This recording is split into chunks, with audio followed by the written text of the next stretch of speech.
Okay, good. Well, here we are. Um, Welcome to Perfect Connections. It is Friday, December 12th. And I think wherever you are, your setting probably looks a lot like mine, with snow-covered trees, given that we had snow to the south and we had snow to the north. So I hope your streets are clear and your hot chocolate is hot and your sweaters are warm. So so this is being recorded, and if you're watching this, we'll start with the folks that we have, and we'll see if other people join us, and if not, we have a fabulous group today. I'm Susan Walker, retired from the University of Minnesota, and now in the middle of a snowy woods. But enjoying my retirement by staying connected to my good friends and professional colleagues. So. And I'm going to turn it over to Ellen. Hey guys, sorry, I'm filling out my timesheet before we are done with classes next week. So this is my last day for the year, kind of normal day. Parent Ed, Northfield. I don't really have anything. I just thought I'd pop in and listen in while I eat my lunch. Today we're doing the successful learner equation. Training. Is this something that you guys are doing? Blank faces, not finding it. I'm not exactly sure. I think it's kind of talking about successful learner equation, basically getting kids ready for kindergarten. I don't really know. So anyway, we'll see what it's about. But and I'll pass it on to Sandy. Hi, everybody. I'm Sandy Salter. I teach in the Fairmont area schools, parent ed, and also do home visits and other various things for our program here. The only question I have today is if anybody has great suggestions when you've planned a lesson that would run with your normal size group, but then all of a sudden there's illnesses or vacations and some people aren't there. And so it changes.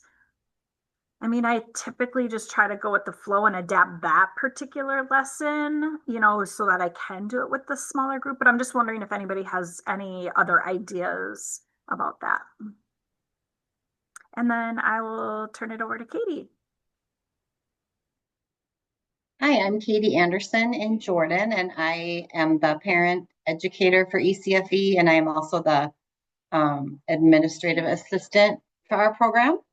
And of course, the phone is busy today, so luckily my coordinator just answered the phone for me. But yeah, nothing really too pressing. Just kind of curious about what you do. Our classes finished up yesterday too, so. What do you do in January when classes start back up? Or do you have anything special you do with the new year starting? Just kind of curious to hear any ideas people would have about that. So, And Greta, are you in vocal range to be able to talk? I can. Can you hear me? Yay! Oh, there we go. Thank you. I am on a laptop with no camera, so I'm sorry. So I was just kind of listening in. And thank you, Ellen. That stuff is the preschool stuff that they're starting up now, I believe, the successful learners. So like we got that email with information, not information, with garb. What do you call it when you have the clothes and stuff for ECFE? We got that from, and then they had successful learner logos too at the same time. Do you remember? Does anyone remember seeing that? Yeah. So it came with our logo, and then it came with that successful learner logo. That's preschool stuff. So yep, that's what that is. Just to answer your question. Sorry, I wasn't on mic at the time. Yeah, I am Greta Nelson. I am from Cambridge ISD Schools. I am offsite today. I'm using a computer that does not have a camera. Sorry about that, but couldn't miss another week. I'd missed a couple and I wanted to get back in. Yeah, I have no pressing questions for the group, but I sure am excited to hear what is out there for answering other questions. So happy. So, all right. Becca, welcome. You get to introduce yourself if you would like. Okay. Is there any special question or anything? Hi. Introductions, just introductions. Yeah. Okay. Becca and Parent Ed in Maplewood, Oakdale, North St. Paul. Anyone else who hasn't been introduced yet? Sorry, I'm late, by the way. No? That's it. You are it. You have closed out the introductions in an amazing way, Becca. So welcome. Do you have anything you would like to talk about today? Not really. I just was quick trying to finish stuff up and realized I'm only a little late, so it was worth popping in. Are your classes done? No, I have one more week. One more week. Okay, so you go later. And then, so everybody else is done this week, yeah? Is that Ours go one more week. We go next week. Okay. Week. All right. Yep. And then you take how long of a break? 2 weeks? We get our district, this is the first time we're getting 2 full weeks off, but yes, our district's got 2. Okay. And Greta, how long is your break? Yeah, we have until the 3rd of January once we are off on the 25th for ECFE. But our pre-K-12 programs goes until the 24th. They have the 22nd and 23rd, Monday, Tuesday. They go to school. Yeah. So, yeah. Good luck. I'm hopeful for some learning, right? How much learning will be accomplished? I'm not sure, but but it checks off those required days, so there's something to it. Well, and the week before is a full week of learning. You know, like you always have the last day or day and a half before break, right? So, yeah. But anyway, good. Okay, good. Well, yeah, it's wonderful to see you. Just as a reminder for everybody who might be watching, and I'll send something out, but we will be meeting again next week. We decided to go through the 19th and then we'll break until, I don't know, whatever that first-ish Friday is after January, but I guess we're taking a 2-week break too, but, yeah, but we'll be back next week. Yeah. Is there anything more we want to discuss about the successful learner equation? I vaguely remember too when I saw the note from Menafee about the swag that there was that logo that was added and I wasn't sure what that was. But for the good of the cause, is there anything else we want to talk about with this successful learner equation? No? Ella's just happy to be paid. Yeah. It might not have anything to do with what I do. I'm like, whatever, I'll come. It's good for me to know. Yeah, it is good for what's you. happening at the preschool level, but yeah, we do not need to talk about it. Yeah. Okay. Anyone else? You're all good? Yeah. All right. I just believe that it has this attention since they moved it to the Department of Youth and Learning, the DY. Say the acronym again. Acronyms escape me sometimes. DCYF. Thank you. That's it. When it moved, I think that's what got the attention of, and that's what they're talking about now, whatever they've been working on since it moved. Mm-hmm. Yep. Good. So that move started, I'm just curious because you guys are way more involved and I'm on the periphery, but that switch over from the Department of Ed to DCYF started in June? Sooner? It started incrementally sooner, but it was officially completed this summer. Okay. It's how I understand it. And have you felt, I mean, with transitions and stuff, one of the possible challenges could be just, I mean, how has the transition been? Has it felt seamless to you?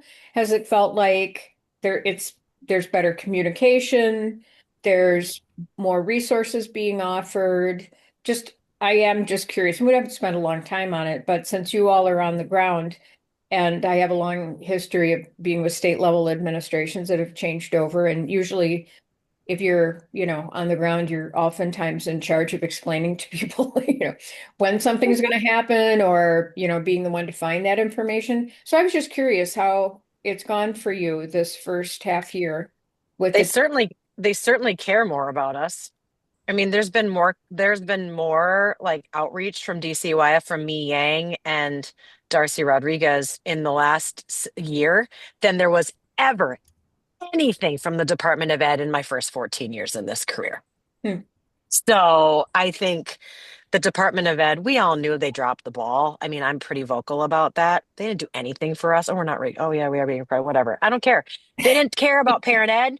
They didn't care. They didn't survey parent educators. They didn't care about us. I take that back.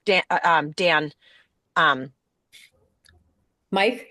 Mike, not Dan Mike. Brown. Oh Mike, my God, Dan Brown's the author. Mike Brown was the only one. Mike Brown was the only one who cared about us. Right. So kudos to Mike for Yep. working in a system that really didn't give two craps about parent educators or ECFE. So for that, I give him credit. Yeah. And that's all I'll say about that. Yeah. And I would say that bundle of creating the new organization and funding the two positions is a big reason for that, right? Because the communication you're getting, just again, objectively, is coming from these two individuals. So having them, I mean, and that was a big win, policy wise. That was a huge, huge win. So, hi, Carissa. Would you like to introduce yourselves or yourself? We're just kind of getting started. Sure. I am Carissa with Moundsview. Yeah, Baronet. Anything That's all I you'd like got. to talk about today? Not really, I don't think. Okay. Like I said, we're just kind of getting started. And I just interjected a question on my part. Sorry. Facilitator privilege. Just a question, how the transition with the new DCYF has gone in the first half year. And Ellen was commenting about having, feeling so much value from the communications, from the two new positions, the people who have filled the two new positions. So, yeah. Yeah, I would agree with Susan, what can I? Ellen said.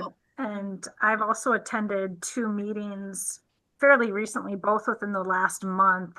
One was about resources, like promotional resources out there that are available to all of us as parent educators, or ECFE programs, I guess. I mean, I took an interest because I do like a lot of our advertising and getting the word out there about our program. So that's why I attended that meeting. And then there was another meeting recently that I attended about the Minnesota stories that they want to gather, and how as parent educators we can help help that process, and they would like our help with that. So yeah, I feel like things are going on that it's nice to see some things going on, For sure. Yeah. Good. Katie, were you going to say something? I had a question for Susan, but it can wait until we're done talking about this. So, Oh, okay. All right. I'll put a Yeah. little note over here. Question for Susan from Katie. Okay. So let's look back here. Let's see. So Sandy had a question. Sandy, I'm going to turn it back to you so I don't botch your sentiment, but about adjusting your plan to a smaller group size. Yeah. Sure. Yeah, I was just wondering if people have good ideas for what you do when you've planned a lesson that is ideal for your normal size group, and then all of a sudden, due to illnesses or vacations or whatever, all of a sudden your group is like half its normal size, and you're like, ugh, this isn't going to work so well with a small group. I was saying before that I usually just try my best to quick adapt on the spot and like make it so it's workable with a smaller group, and just do it in a different way. But I was just wondering if other people have some ideas on how to handle that change in your normal group size. I skip it. I'm like, you know what, guys? I had something cool planned. We don't have enough people. We're not going to do it today. And then hopefully I'm prepared for the next week and I swap it.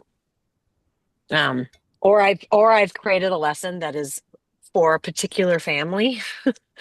Like I really hope they're there and they're not there. And I'm like, "Whoop, we're changing." So of course that takes, like going on the fly. Not everybody is comfortable going on the fly or whatever. So, but there have been times where I've been like, this isn't going to work today. It doesn't happen very often, but I kind of did the skip it thing this week, actually.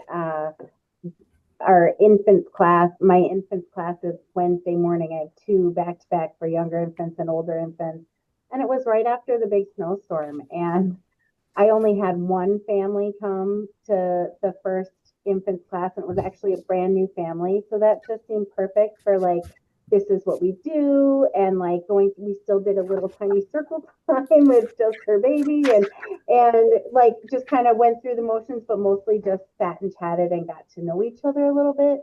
And then in the second infants class, I only had two. So I was like, you know what? No, we're gonna skip trying to get through like any official content till next week when people are back, hopefully.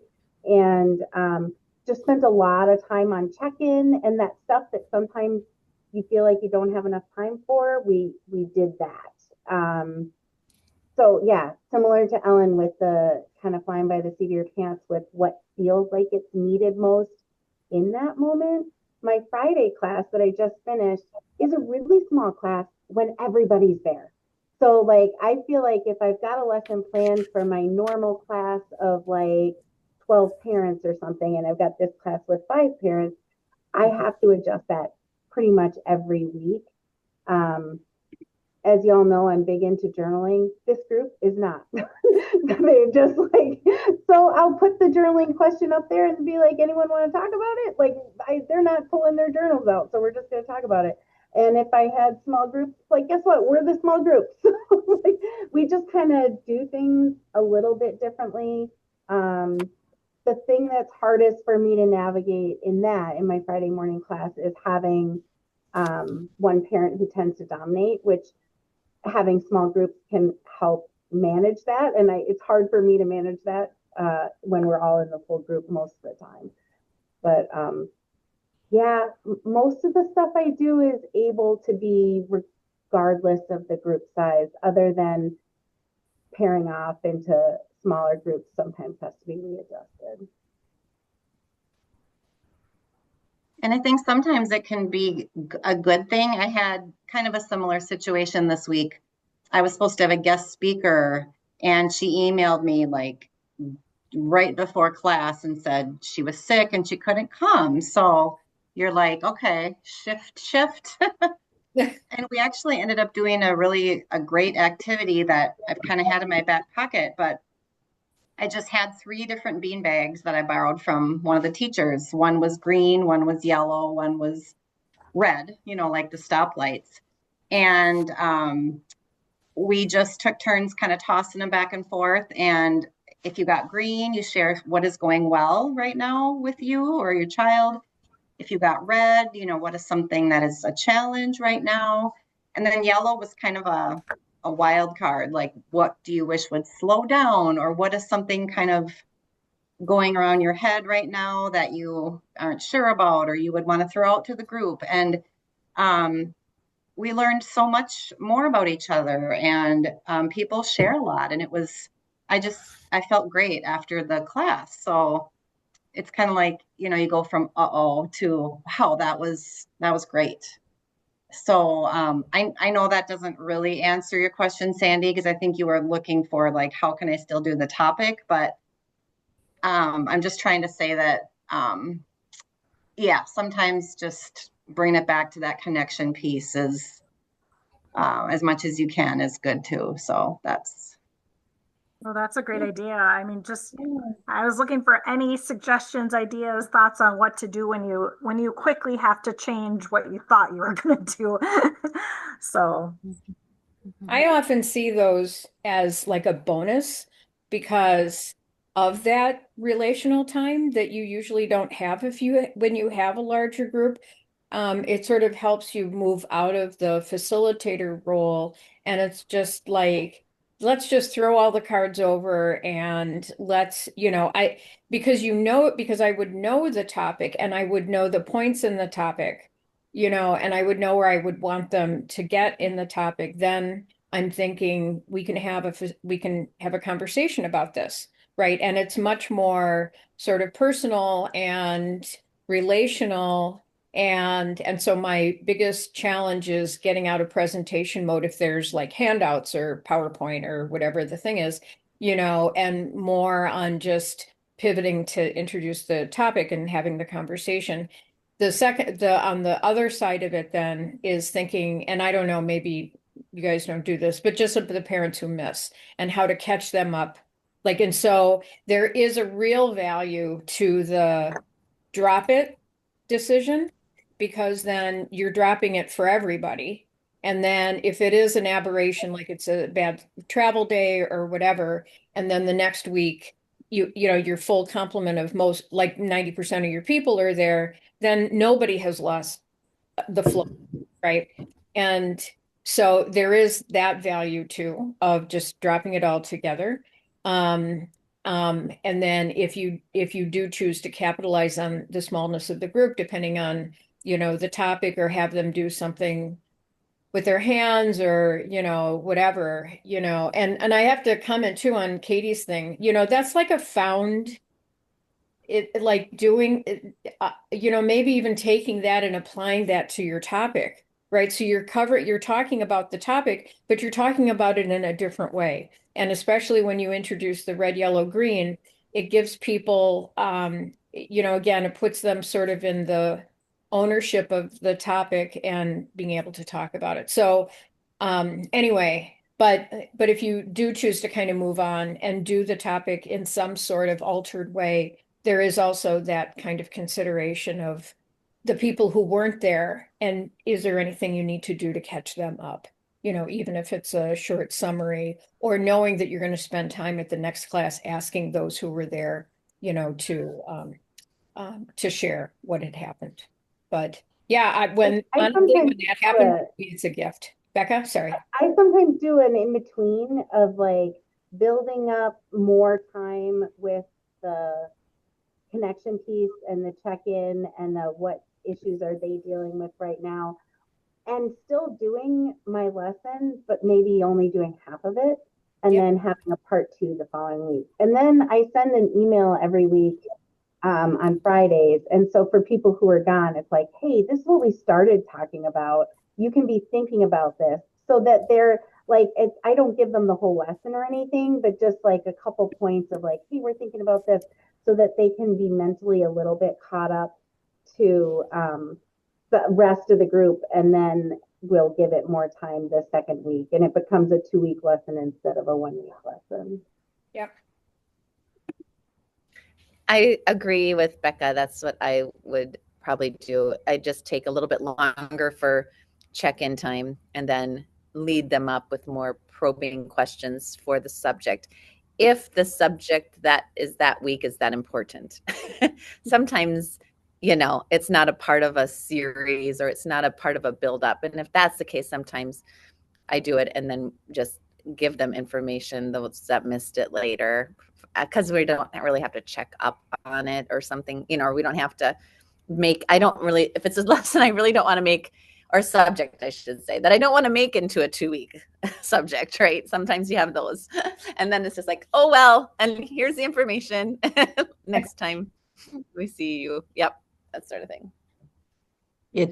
Tuesday night, we still had class, and I had one family. It's a small group all the time, but I had one family, and I was doing family traditions. So that's one, like, it's kind of standalone. Yeah. It's not affect, so if people miss it, they miss it. And I don't really care if they catch up or not. Just sounds awful to say, but so she just complained about Santa because she doesn't like Santa and she doesn't want to do Santa, but she's not really sure how to do it with her 2-year-old. So that's what we did. And I was like, okay, hopefully this is a valuable conversation for her. And probably next week I'll share the handout, maybe. I don't know, but yeah, so I was just like, yeah, I'm just gonna do it, and we'll see what she says. And it's just her and I, and yeah. But I find sometimes I'm having this year a harder time going the other way because a lot of my classes are an hour and a half, and I've got one that's even an hour and 15 minutes. So I have very short parent times. But then I have one class that I get almost an hour. I get like 50 to 55 minutes. And I'm struggling. I kind of walk into that one forgetting that I have so much extra time and I need to which they're a talkative group, so it's not been too bad, but it's like, oh yeah, I gotta make sure I have enough for these guys because I have so much extra time than I'm used to for every other class. I incorporated this year for those longer classes, Krista, I incorporated, oh, Susan, you're going to remember, we got this thing called Rare Gems. Did you hear about the Rare Gems? Have you incorporated them? No, that's a good idea though. I haven't. Yeah, there's yours, Becca. Oh, I love Rare Gems because there are some crazy things that come forward, and it's just a moment for them to say, how did you get involved with something like that? Or how did that come about? Why were you able to, do that? Or where did you get that interest? And the group does a little quick, it's not like the parenting check-in. It's just like, I want to know about you a little bit more as a person. I love it. And for those hour-long, I have 55-minute classes for most of my classes. And I love it. I love it as the beginning before we do anything. I just pull out a Rare Gem and just do that. I don't know. That's a thought. That is a thought. I like that. I kind of forget about that. Yeah. That came from Nikki, I think, didn't it? It did. It was Nikki. It was Nikki. Yep. For our home viewers who may not know, could Greta, could you give like a one sentence, or Becca, you held up your box, just a one sentence description of what Rare Gems is? A rare gem is something you are willing to share with the group that they may not know about you. And you write it down, and then the parent educator reads one rare gem a week, and you'd kind of guess who you think it might be, who wrote down that rare gem about themselves. It's been really fun. Oh, look at you. You're really organized. Becca, you're muted. I start talking, I totally forget I didn't hit the button. Yeah, so I color code my classes, so it's easy. We've got the index cards in the box, and then for my Taste of Preschool class, I have them at the beginning of the year, write 3 or 4 if they can. For bigger classes, it's okay if it's only 1 or 2. If you have a smaller class, you're gonna want more things. And I will say, this person loves karaoke so much they wish they'd be a famous singer someday, and you'll be like, oh, who loves karaoke? And we take a wild guess, and then would the mystery person like to reveal themselves after a few guesses if they weren't the correct guess? And then we get to hear a story about it. It's like, does anybody else like karaoke? It can just be a way of connecting parents to, I talk about it at the beginning of the year. I find it so important. I say most of our time here together is going to be talking about our role as parents, but I want to fully recognize that we're complete human beings outside of that role, and getting to know each other not only as mom or dad or grandma or whatever it is, but also just as a human being that's interesting and has a full life. And it's so fun to see when there's connections, well, I didn't write that as my rare gem, but yeah, that's me too, and it's just a lot of fun. As it was a lot easier also than me coming up with an icebreaker question every week. So it's I'm kind of making the parents do the work. So yeah, that's something that I've really loved adding. I started that last year after Nikki shared about it.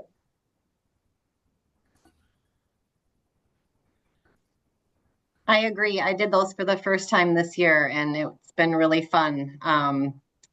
Just a great way to learn about each other, but it does take a little bit of time. So I didn't do it every week, but yeah, it was a great way to just like I said, have the parents kind of get to know each other, and lots of laughter, and so yeah, they're great. I even told the stipulation was something you're willing to share about yourself and others would be okay hearing, because I have some oversharers. And they loved the caveat because Most Keep of it the groups, clean, they knew people. exactly to whom I was speaking, right? Keep it Oh, G-rated, right? right. Yeah.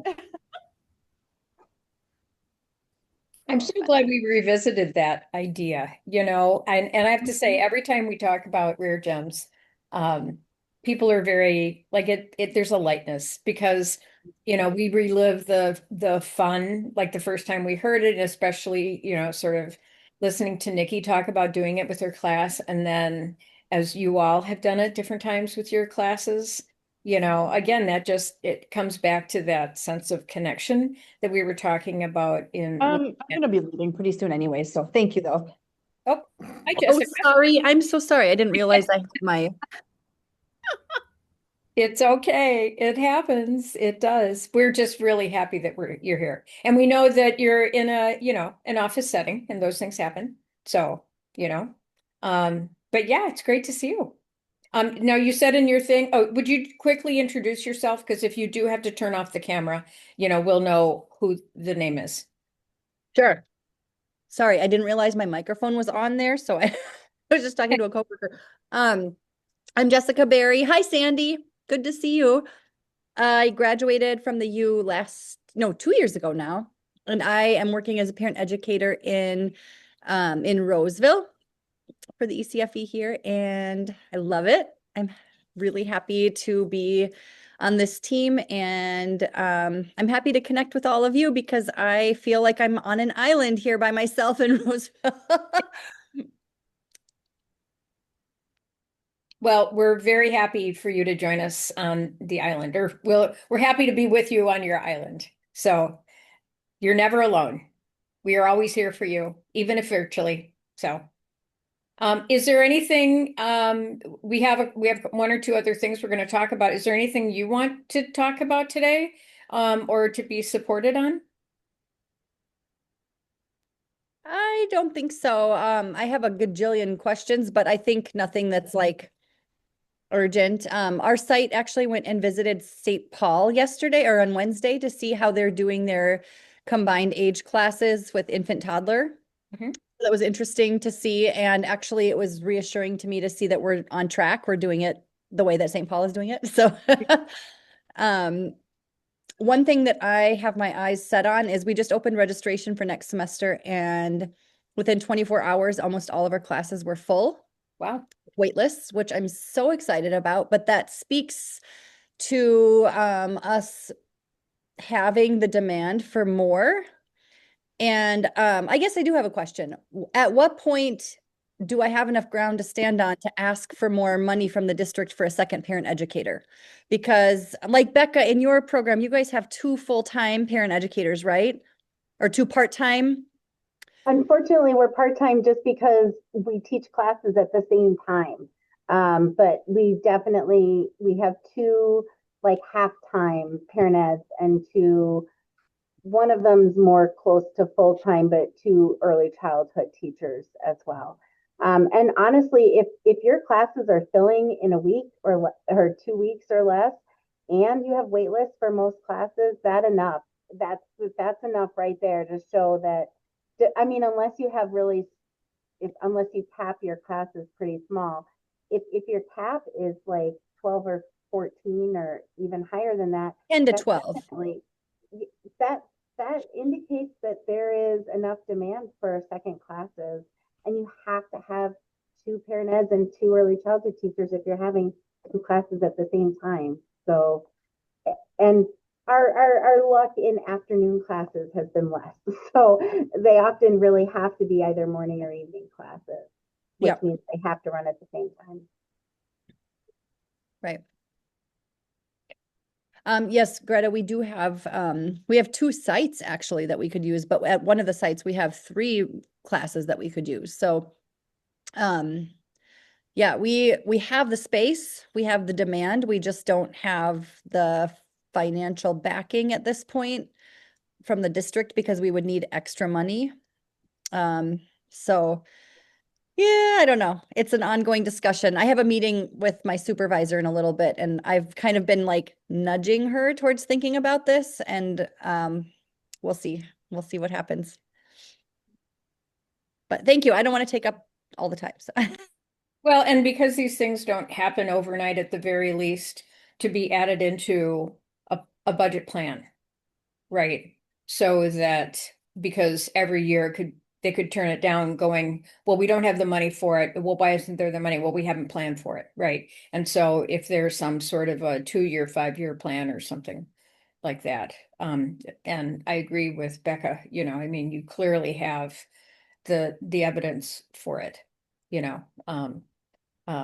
So yeah, good. Thanks, Jessica.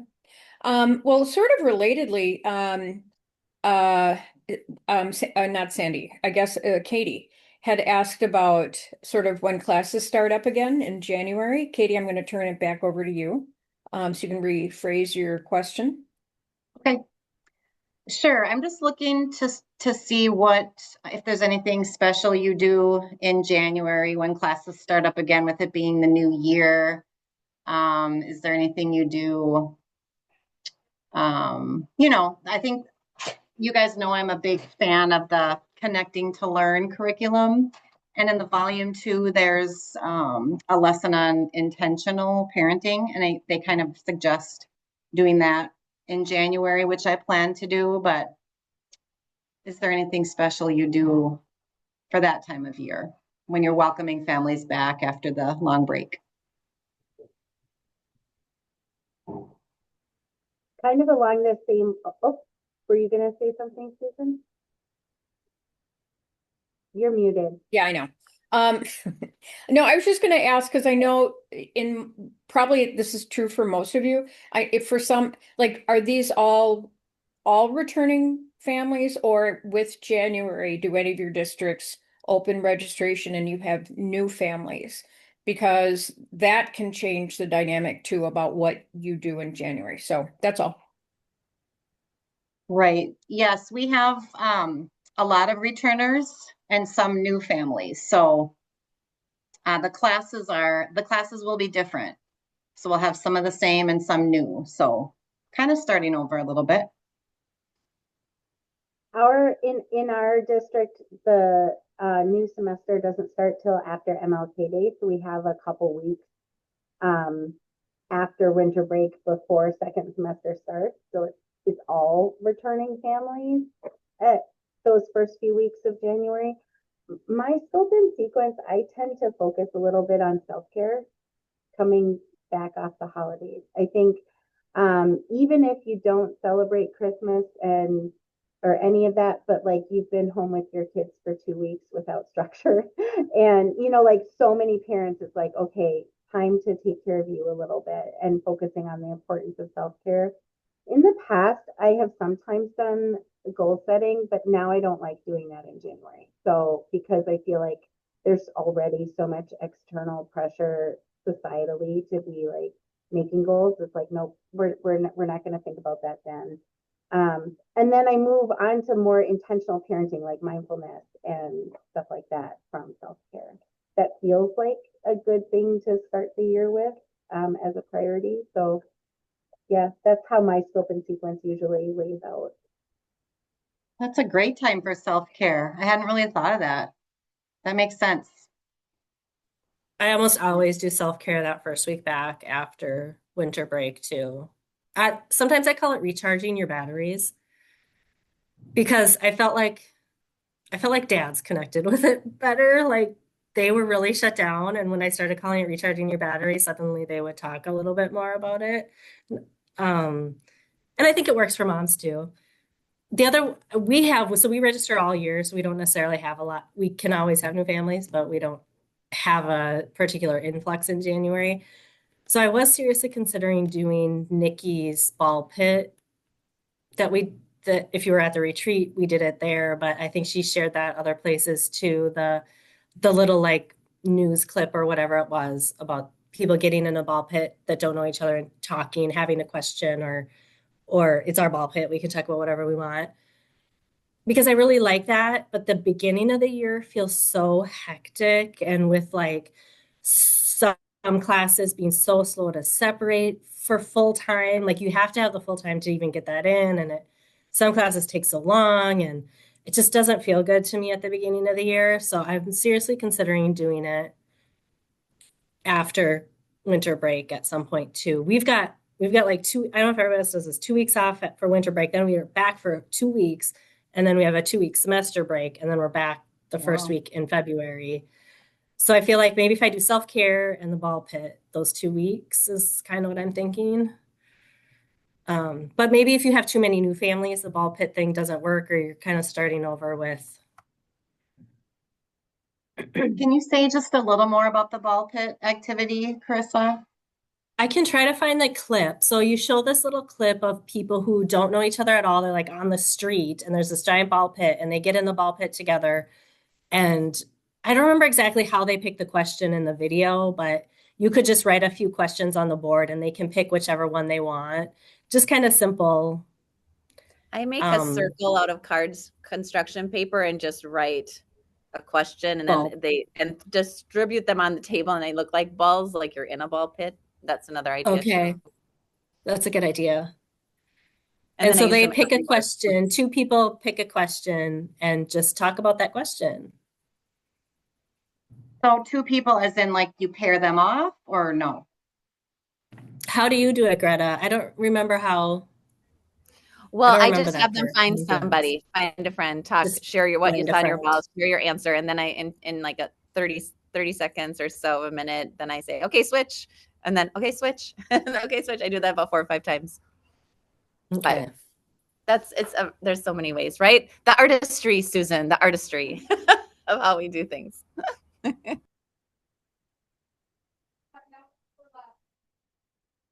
Those are great ideas. Thank you. Jessica, you said in the chat that you guys do a 3-week session, mini session, so to speak. We did that 1 year, like 2 years, in effort to try to get away what Carissa is talking about, is coming back and then having, 2 weeks and then you're done. And then, but we were just doing semester classes at the time. And so it made sense, except then they weren't very well attended. I hope yours goes much, much, much better than ours. So then we went back to butting the semesters up to each other and having that goofy time in January with semester breaks and holidays. I don't know that there's a perfect way to do it. It's tricky for sure coming back. We actually end our semester at like next week is our last week of classes, and we've got 2 weeks for the winter break, and then just this year we decided to take, it's up until mid-February actually that we don't start our Monday classes until mid-February, but the rest of our classes, the semester-long classes, we are going to start in January. It was just the Monday ones. So Monday's session or semester is only 11 weeks, I think, and the other classes that happen on Tuesdays, Wednesdays, Fridays are like 17 weeks or something like that. So wow. Yeah. I can hear our administrative assistant of old, like let's say 7 years ago, rolling around going, oh, why do they do this to me? Why do they have the different? Because it was so tricky to bill families in something like that. It was tricky in the paperwork of it. I think today's systems work much, much cleaner than they maybe did historically, where they'd to bill different costs for each class would be just a nightmare for her. I remember she says, can't we make them all the same so I can just bill them? Anyway, sorry. Maybe that's too much. I should have stopped talking. Anyway. You're good, Greta. Yeah. Oh. I forwarded something this week. I get these things that email that are either early childhood policy or family support things, or the Kara Goodwin, I guess that's her name, who does the research digest, which I think are very good because there's so many topics that are out there. And I really appreciate that as an academic, she's actually serving the community by distilling these research topics in a way that like average people can understand. And I put myself in that category since I don't read that closely to stuff that much anymore. So, but anyway, in that vein, there was something that also came out where it was, oh, I know what it was, because I made a note saying that in this qualitative study, they had three groups of families, and one of the groups of families was from Minnesota. And just so that it also registered that that these words are sentiments from families like ours, right? Anyway, but it was like, what is it the parents need? And, and it was the stuff you all know, but it's also the stuff that you're voicing when like the administrative assistants, want something easier in terms of billing. I totally get that because as I was acquainted with different school districts and their various policies and stuff, I too could see like that administrative nightmare. But also, but that's just not the way the families work, right? It's sort of like if somebody asked me to commit to something for 9 months, like I couldn't do it. I'm lucky if I go through a week. So anyway, but this point thing was, and I'll find the link again, but I sent it out to the listserv, was just about how parents need flexibility, right? They need not having a lot of stress added to their lives, right? They need good communication. I'll find out what those four things were. It isn't rocket science. It was just nice to see that the science of talking with families produced what we all see, right? And so if there are people who are creating programs sort of with random control trials and that sort of thing to test out some idea about behavior management in kids. My frustration oftentimes is that there's so much focus on the behavior and so much focus on children that they lose the family dynamic. And especially when it's the parents who are coming to the program, it's the parents who administer the program. Sometimes it's the parents who are paying for the program, right? And it's really asking a lot to families in a lot of ways for them to give up their time on something that maybe will work, right? They want solutions. They want to be supported. They want help. And anyway, so it was just very heartening to me that like up front and center was you have got to make this easy for families, right? You can have your boundaries, you can have your expectations, whatever in terms of their attendance. But yet, remember, these are crazy busy, stressed out people. And I have to say, our world is not making it any easier on them, either economically or politically or resourcefully, So anyway, just an aside. So that long-winded side trip from administrative assistants who have to deal with changes in registration mid-year. So, And as This the week, program administration for Jordan,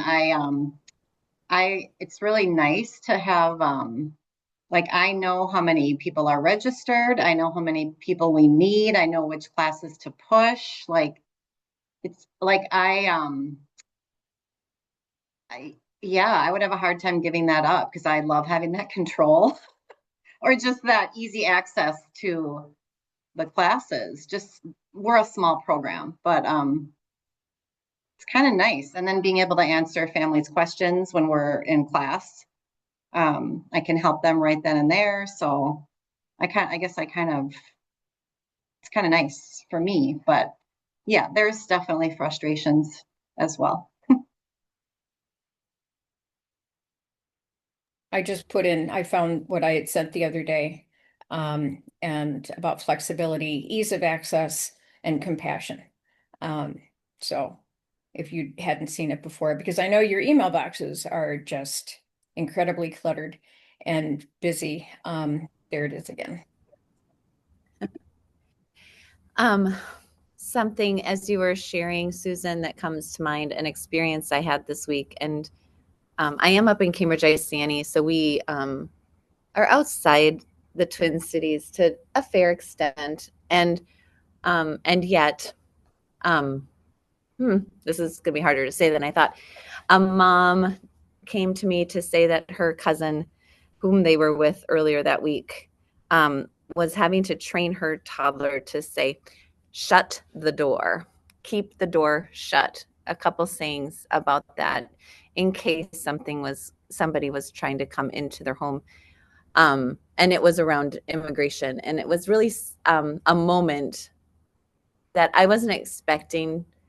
And I don't know, I try to stay really informed, and I try to stay really empathetic and understanding and do what I can where I'm at. But this week, I was caught off guard and was emotionally brought to a place, and that I just wanted to reach out to this mama and say, I am just sorry. And that's all I could say. Didn't know what else to do at the moment, because this cousin doesn't live near us. They live in the cities. But anyway, it's when you were saying that about what families are going through right now, we just don't know the stories, right? We don't know all the story. And we know that as facilitators of family and parent ed, but just a moment. I'm sorry. I took it. I hope that was okay. We're here to maybe just be that moment of to be an apologizer, or to say sorry, or maybe it is something we can actively do. We have set up in our programs and that sort of thing that we follow up with, and just follow up with, and have things that we can do, wherever that is, in this time, keeping soft and yet sturdy, I guess, in the language of some parent educators out there, right? Just trying to be sturdy as well. Anyway. Yeah, it's hard. I'm not teaching our ELL class this year, but our enrollment's, I think, about half of what it was even 1 year ago, because families are afraid to go any official places where they might be tracked or found specifically. Even our families who are completely here legally and have all their paperwork, because they don't speak perfect English and they have brown skin. And it can be scary to, we've tried to make it as clear as possible that this is a safe place, and but people don't get safe. So that's really hard. Mm-hmm.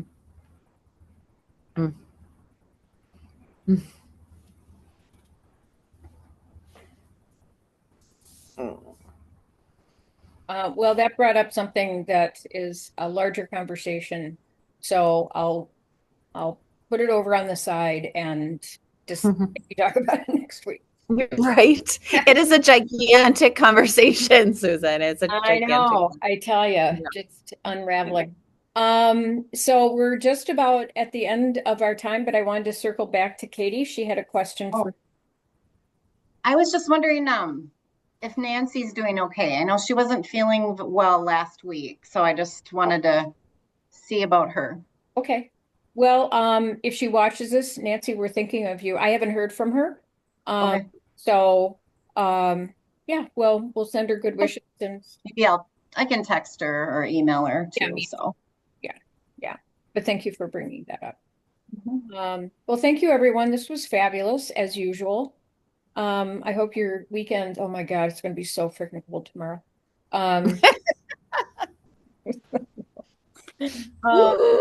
Yeah, I know. And yet 40 in the Twin Cities on Tuesday. So what's up with that? Anyway, it's Minnesota, right? So anyway, yes, so great to see everybody. Thank you so much for another and really rich conversation. I will post this online at the end of the day. And yeah, it feels good to be able to share this out with other people who can't be here. So take care, everybody, and I hope to see you all next week. Bye. Bye, everyone. Thank you. Bye.